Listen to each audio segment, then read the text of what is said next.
Alright, ladies and gentlemen, as part of my 100 subscribers video, I want to just do a quick advertisement for my book series. This is my series of novellas. This is an epic cyberpunk story. This is a story about a future society of fascism, or corporate fascism, that is also being invaded by an alien cult that wants to indoctrinate humanity into a cult that vilifies the natural world and says that anyone who still lives within nature is being driven insane by it unless they embrace alien technology and cybernetics. This is a brilliant series. It's my first work. It costs only $21, just 3 pennies more. You can buy them individually for $6.99 a piece, or you can buy them for 21 bucks. The epic saga of humanity's struggle to escape the cruelty of corporate fascism while surviving invasion by an alien cult. There you go.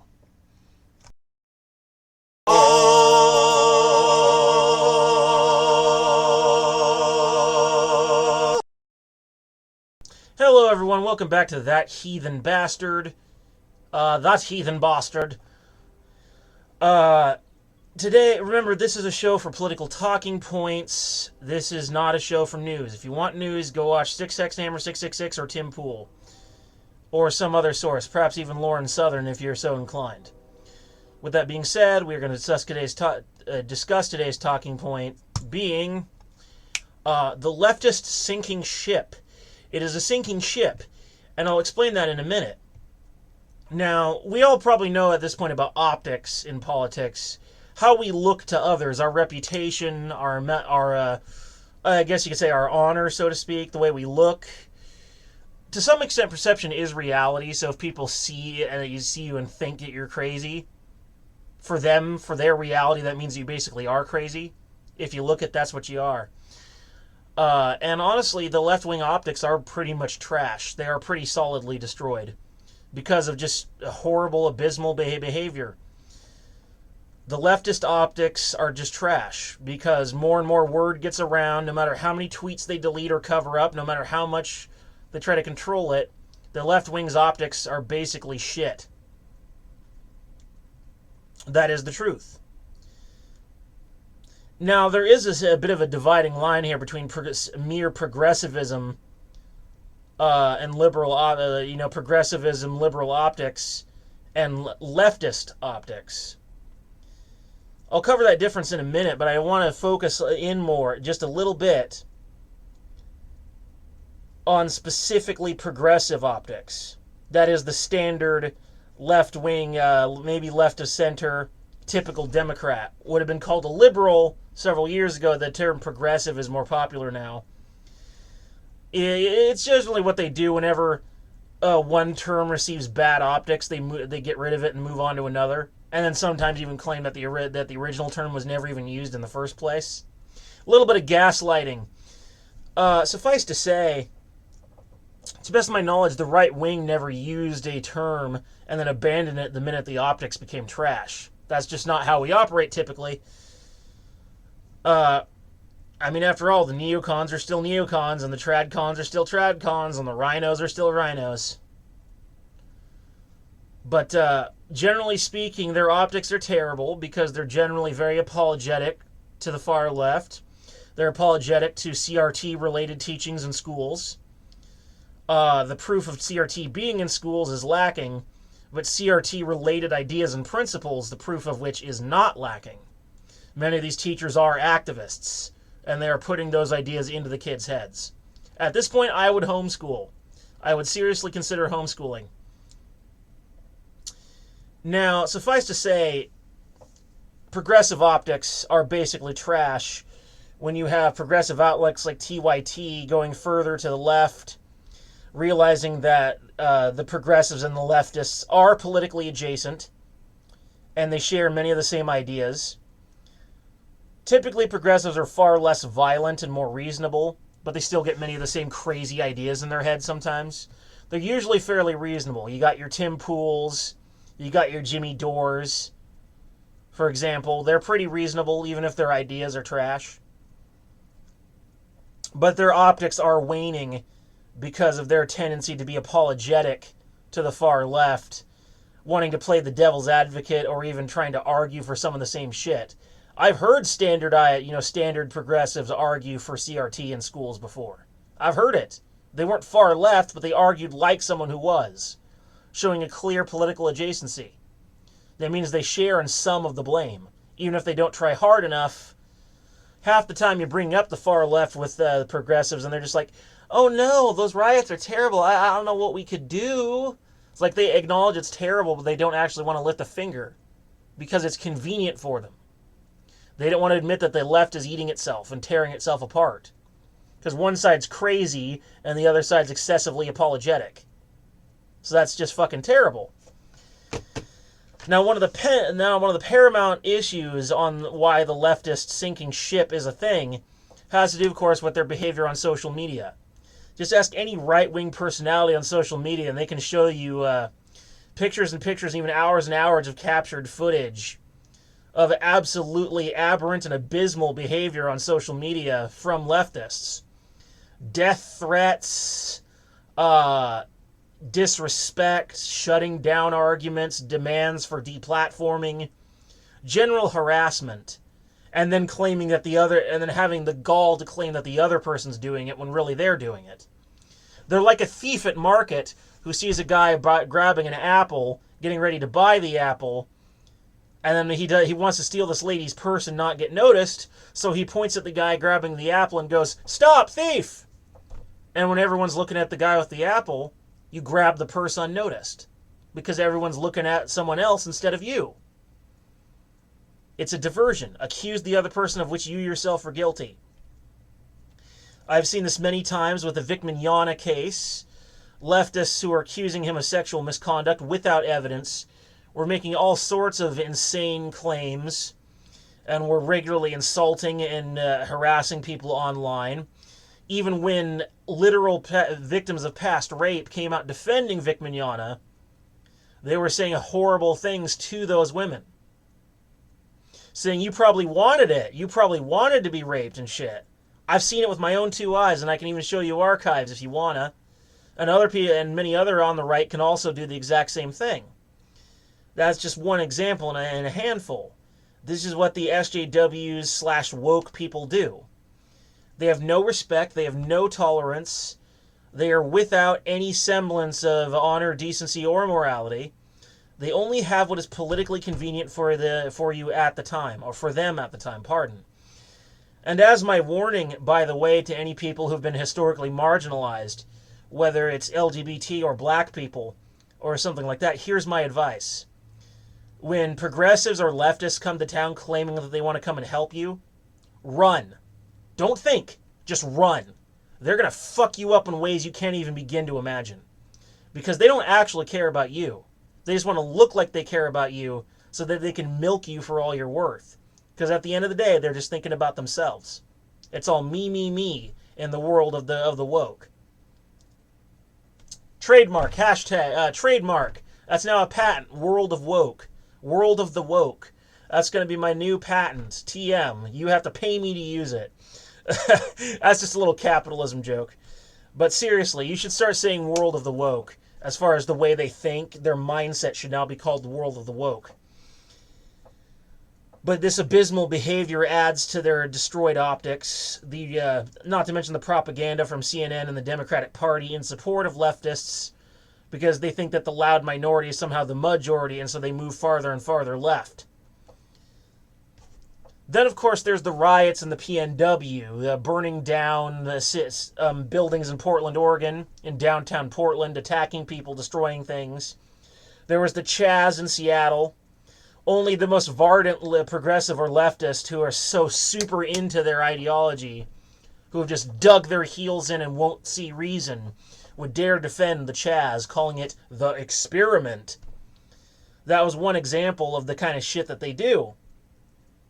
Their social media behavior, their activities in the real world, the violence, the vehemence, the demands to defund the police, right? It's all just destroying their optics and they're becoming a social pariah.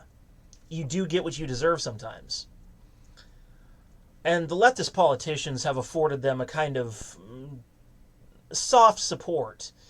They haven't really resisted them, at least not strongly. And obviously support for the Democrats who support the rioters are going to diminish. You're going to see far less support for AOC. You're going to see far less support for Lori Lightfoot. And you're certainly going to see the Democrats become hated within the coming decade. Because that's what happens when your optics go down. You have the riots. You have the shit on social media. You have the soft support of the riots. You have censorship. You have calls to censorship. And best of all, you have Joe Biden. Because President Brandon is the greatest advertisement ever for Republicans. Because, God, anything's got to be better than this guy. So these left-wing politicians have lost a lot of clout as well. Not to mention the damage to their reputation.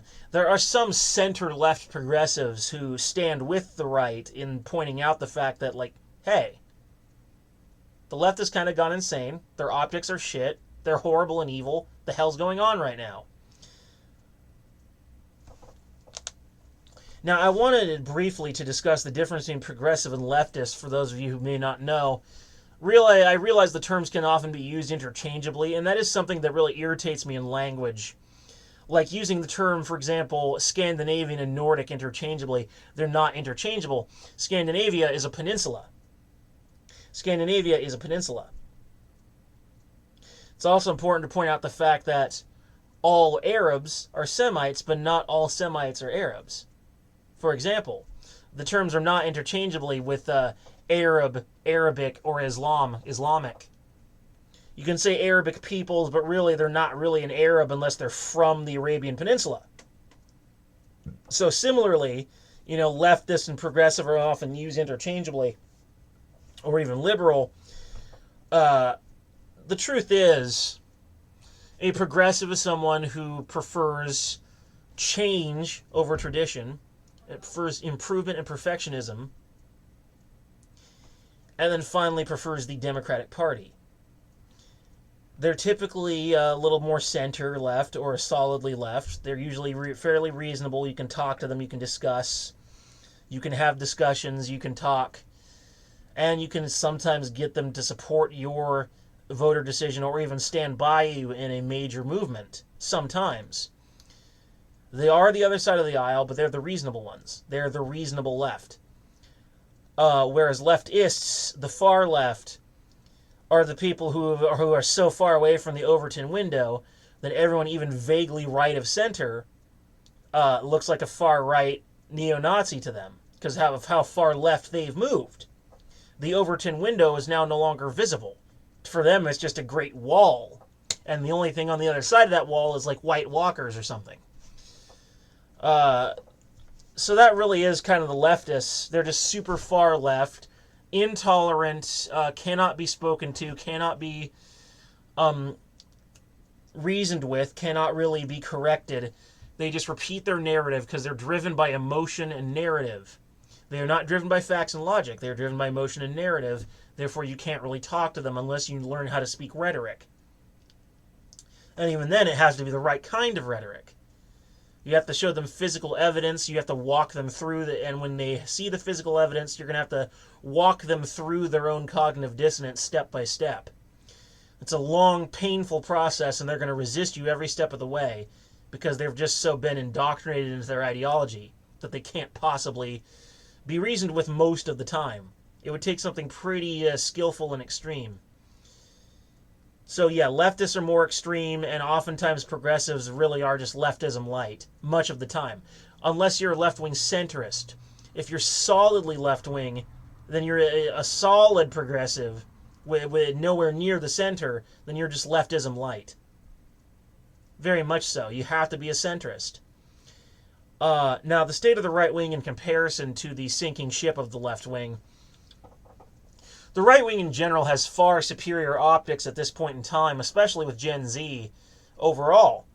However, it is true that there are some problems. Everyone recognizes largely that the Republicans have become a party of weakness, of knee-bending weakness, and their tactics for solving inflation and excess taxation are insufficient. They successfully lower taxes, but their other tactics for reducing inflation is insufficient. the tactic of essentially putting debt ceilings and managing budgets and so forth is insufficient. You have to balance the budget at least once every 4 years as a bare minimum. Shut down the government if you have to. Right? I was raised in a fiscally conservative household where our conservative ideals were more about money than anything else. And Bill Clinton won a lot of points with us because he balanced the budget twice. Managed to seriously reduce inflation, kept it managed well in his years in office, and he shut down the government for at least 2 or 3 days in order to do it because people kept resisting him. Yeah, he was seeing resistance from his own party. That's how wily and surly with money he was. He knew what he was doing. He knew exactly where to pinch the pennies, and that's what I respect. That's certainly not what the Republicans are capable of. I mean, if a fucking business Democrat from the 90s could do it better than you can, you really are pathetic. Not to mention Mitch McConnell as my Senate minority leader, who does barely anything to prevent the Democrats from doing whatever the hell they want because they're the ruling elite. He's weak and he's pathetic and he bends the knee to the establishment. And there's plenty of establishment Republicans left in the party who can push and shove him whatever way they want because he's so weak. So really, the Republican Party is divided. And so overall, the right-wing optics or the right-wing are superior, but they're divided in two ways. You're either for Trump or against Trump. You're either for libertarian populism or you're against it. For the establishment or against the establishment. So there's been a little bit of a Republican civil war, a small one. And it's one that more or less has landed in favor of the populists thus far. Because everyone can clearly see that the Republican establishment, who are really just kind of in bed with the Democrats, are just as bad, if not worse, in a different way. So suffice to say, the right wing is still preferred, but changes need to be made in order to improve it considerably.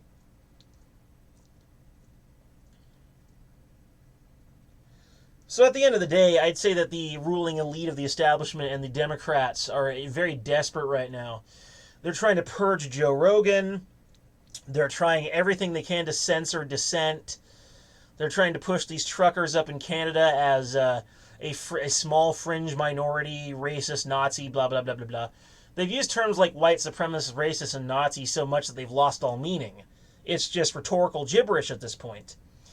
They're so desperate, and they're squeezing so hard, that is because they're actually losing control. It's always darkest before dawn. Before the dawn comes, it's always darkest in like the wee hours of the morning where you can barely see a thing, but then the sun comes up. That's the last little bit of darkness. Because as the tyrant dies, he continues to squeeze the heart of the people as much as he can until he finally loses. Because in the end, that's what tyrants want, power and control. And as Princess Leia Organa in the original Star Wars said, the harder you squeeze, the more star systems will slip through your fingers. The more you squeeze, the more people will slip through your fingers. We will not take it anymore. There's the freedom truckers up in Canada. There's the anti-censorship activists. There's the real anti-censorship. There's the new right wing, the moderate populist right wing. Whose side are you on? Are you going to support the populists who actually care about the people? Or are you going to support the establishment? And you're going to fight the left and fight the establishment. That was my phone notification sound. My phone just called me an Enwa. Sorry about that. But anyway, who are you with? The establishment or the people fighting the establishment? I'm with the people fighting the establishment. You ought to be too. Because they're losing control and they're losing power. And as long as they have that power, they use it to abuse us. They suppress your speech. They suppress your rights. They try to purge people. What are you going to do about it? Anyway, there will be a link in the description down below to my books. Please buy, download, and read them. And as always, tschüss, peace.